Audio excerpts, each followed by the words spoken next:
السلام علیکم ورحمۃ اللہ وبرکاتہ۔ صاحب اب میرا کام ہو جائے گا نا؟ اس نے دیوار کی طرف رخ موڑا اور تیزی سے کپڑے پہننے لگی۔ ہاں ہاں بھئی، میری سانسیں ابھی بھی بے ترتیب تھی۔ پھر میں پیسے لینے کب آؤں؟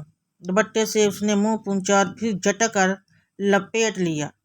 پیسے ملنے تک تمہیں 1-2 چکر تو اور لگانے ہی پڑیں گے۔ کل ہی میں مالکان سے تمہارے شوہر کا ذکر کرتا ہوں۔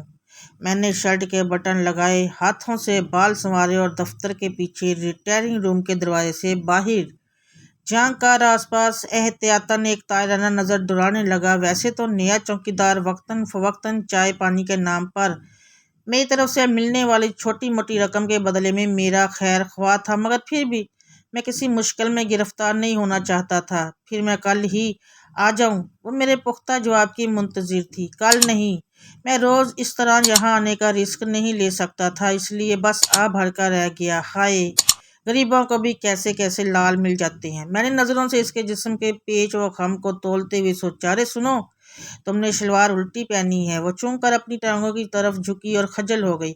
اسے اتار کر سیدھی کر لو، میں چلتا ہوں۔ 5 منٹ بعد تم بھی پچھلی دروازے سے نکل جانا، اور ہاں، احتیاط سے، کوئی دیکھ نہ لے تمہیں۔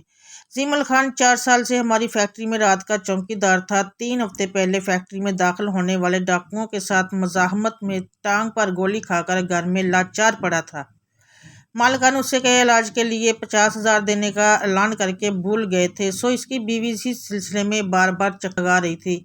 میں نے اس کی مدد کا فیصلہ کیا اور چھٹی کے بعد شام میں اسے فیکٹری آنے کا اشارہ دے دیا۔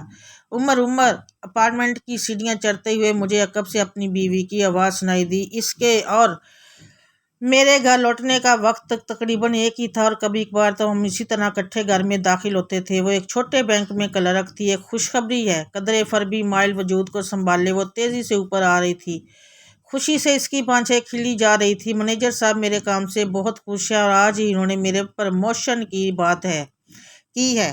دروازے کے سامنے رک کر اس نے ہینڈ بیگ ٹولا اور چابی نکالی۔ انہوں نے کہا ہے تھوڑا وقت لگے گا مگر کام ہو جائے گا۔ ارے واہ، مبارک ہو، میں نے خوش دلی سے اسے مبارکباد دی۔